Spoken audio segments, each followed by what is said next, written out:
Hey devs! In this video, you'll learn how to set up an automated build for your Android apps using GitHub Actions. We'll answer the question of just what is GitHub Actions.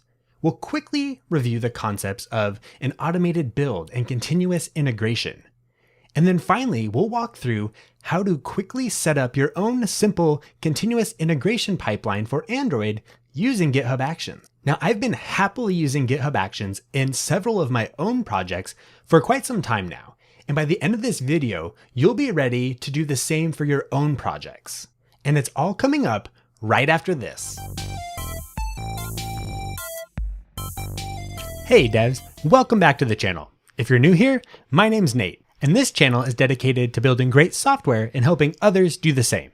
So if you want to be notified of future content, go ahead and click that subscribe button. Now, just what is GitHub Actions, and how does it make our lives as Android developers just a little bit easier? GitHub Actions is a framework for building custom workflows for software development processes. Want to build an app? Maybe you want to deploy a web service, or maybe you want to onboard first-time contributors to your open source repository. You can do all of these things and more using GitHub Actions. With GitHub Actions, your code lives in GitHub as it quite possibly already does.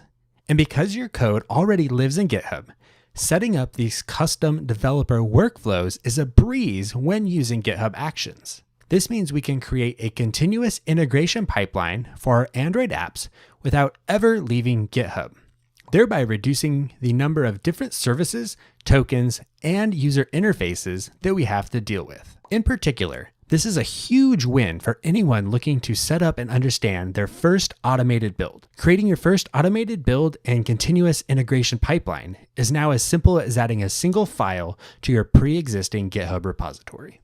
Now quickly, before we create our first workflow with GitHub Actions, let's take a small step back and make sure we have a basic understanding of what we mean when I say automated build or continuous integration.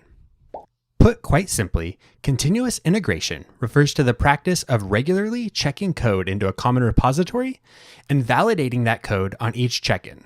That validation then likely takes the form of some type of automated build.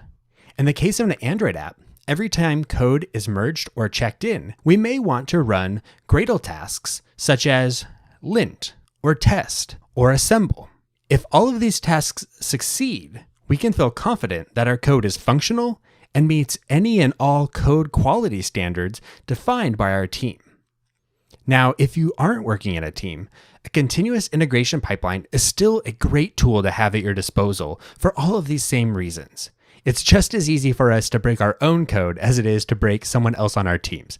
So having that continuous integration pipeline in place helps us ensure that we are building the right thing at the right time, whether alone or in a large team. Now that we understand the general idea of an automated build, let's create our own. The first thing we need to do is create a workflow. And to do this, we're going to create a new working branch.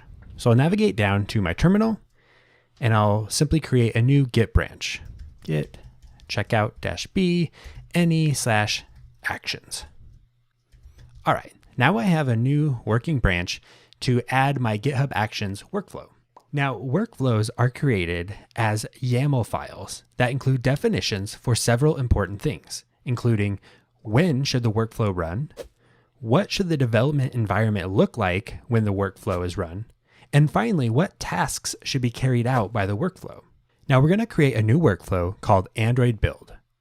And to do this, we need to follow a very specific file path.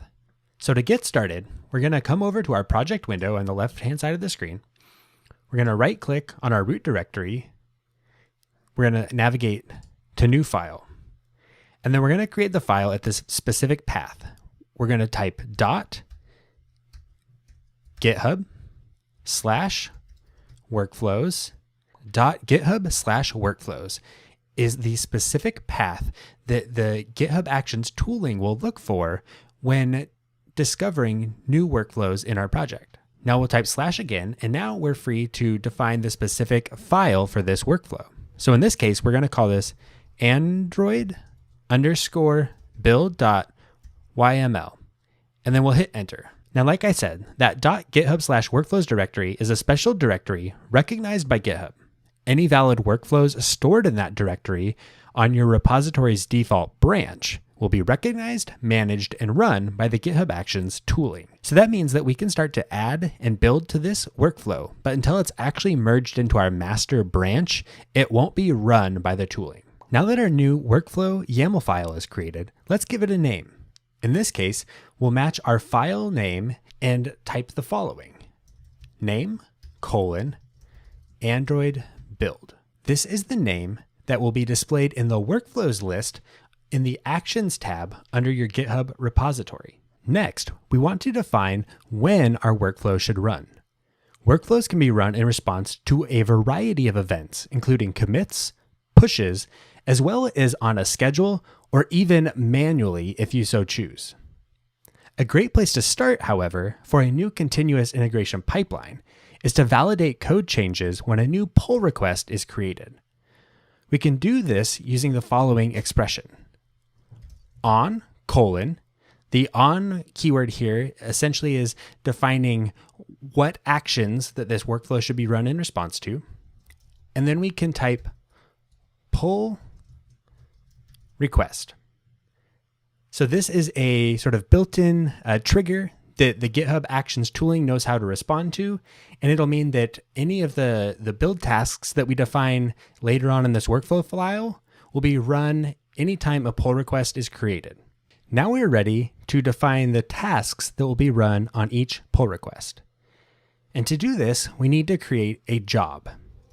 And we can do that by simply starting off typing jobs, followed by a colon, and then build colon, and we'll hit enter one more time. Now, a job is essentially just an environment specification and a set of tasks, but every workflow must have at least one job. Now that we have our job created, we need to define the environment or the runner that will be used to execute all of the tasks we will later define. Now, GitHub Actions support using your own custom runners, such as a custom Docker container, or you can use the provided GitHub hosted runners. In our case, we can use a GitHub runner to build our Android app by using runs-on: Ubuntu-latest. By default, the Ubuntu latest runner comes pre-installed with various versions of Android SDKs, build tools, support repositories, and more. You can see a detailed list of everything installed on the GitHub runners by exploring their README page in GitHub, and you can find the link to that in the video description down below. Now that we've defined the environment for our job, we can start defining the steps that will actually be run to validate our Android build. First, we'll define our steps by adding the new steps section in our YAML file here. And once we hit enter, we can add our first task. Now, the first thing we need to do is to actually check out the code for this specific branch. So we'll use a dash and type uses, followed by colon. And now we're going to use a pre-built action available as part of the GitHub Actions tooling that will let us check out our code. And we can use this action by typing actions/checkout at v1. So this is defining a version of the checkout action, and all of the backend information about what that action actually does is abstracted away from us. So this is one of the powerful things about GitHub Actions, is that you can package together functionality and then reuse them with single lines in your YAML files. Now that we have our code checked out, the next thing we're going to do is configure the JDK for our Android build. So for that, we're going to start off by providing a custom name for this task. So we'll say dash name : and in this case, we're going to call it setup JDK. Then we'll hit enter. And now we're going to use another custom made action that's predefined for us. In this case, it's actions/setup-java at v1. And now that action has some properties that you can configure on it. So in this case, we'll type with : we'll hit enter, and we're going to customize the version of Java used for this build. So now within all of these steps, we're going to be using Java version 8. Now we can start actually adding specific build tasks for our Android application. So we're going to start by running our tests. So we're going to create a new task, again using -name, and we're just going to call this run tests. And then we're going to hit enter, and we're going to type run. The run command here essentially is going to take in a command line input. So for us, we're going to type /gradlew test, just like we would if we were running this Gradle task from the command line within the terminal on our development machine. So now the run tests command is complete. And now we can move on to actually assembling our application. So now we'll again create a new task here, this time called build project. Then we're going to define our run task. And in this case, it's /gradlew assemble. And so this is going to run the assemble Gradle task for this project. And now that's really it. We now have a valid GitHub Actions workflow that will validate our tests and build our Android app anytime a new PR is created. Now, the last thing we really need to do is to test this out. So like I mentioned before, the GitHub Actions tooling will only recognize our new workflow once it's merged into our default branch. So in the case of this project, that is the master branch. So before we can test our workflow, I need to merge this new workflow file into the master branch. Once it's merged, we can test out the workflow for real. So I'll go back to the command line and I will go ahead and add all the changes. And I will commit those and just say setup GitHub Actions workflow. And I will push that up to my remote repository on GitHub. All right, so now we need to go over to GitHub and go ahead and merge that in. All right, so here I am back in GitHub. I'll create a pull request for this. And I will just go ahead and quickly merge this in, and I'll delete that working branch. Okay, so now we're back here in Android Studio, and we're ready to test out that our workflow is going to run on pull requests. So we're gonna come back down here and check out our master branch. We're going to pull in our changes. Excellent. And now we're going to check out a new branch. Git checkout -b any / we'll just call this test. So now we just want to make some type of change to our project. So in this case, maybe I'm just going to add a space here, and I'll go ahead and commit that. Add a space. Now I'll go ahead and push these changes up. And once those changes are pushed up to GitHub, now we're ready to create a pull request and validate our workflow. So here we are. I'm going to create a new pull request for that test branch. So now I have created that pull request, and we should now be able to validate that our build is running. So notice here, we see Android build, and it says that it's queued, waiting to run this check. If we come over to the Actions tab, we'll now see that our Android build is showing up in our workflows, and we'll now see that it is being run in response to add a space, and it's also being run in response to our initial pull request. If we go ahead and click into this, we can actually watch what is happening here. And we can also actually view the configuration file that is being used for this specific instance of that run. So now back here in our pull request, when that workflow has finished or it has failed, it's going to update this status indicator so that our pull request can let us know whether or not any of these workflows succeeded, failed, or timed out for any reason. Now you may eventually want to prevent the merging of PRs that have failing workflows, but we'll leave that to a future video. Eventually, you should see that all the checks have finished, and you should be able to check the results of those workflows in the Actions tab. So here we've seen that our Android build has successfully completed.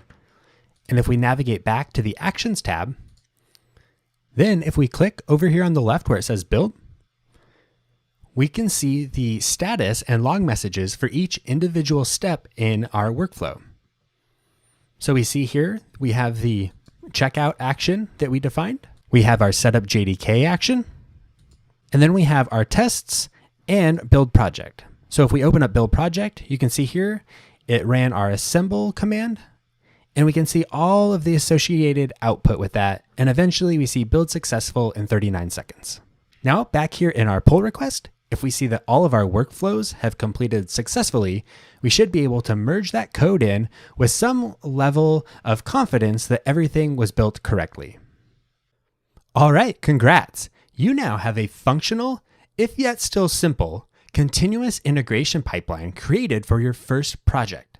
However, this is just barely the first step into creating a full-blown and fully functional continuous integration pipeline. There are many more things we can accomplish with GitHub Actions. You may want to enforce successful workflows before merging your code. This can help prevent any broken code or code that doesn't adhere to quality guidelines.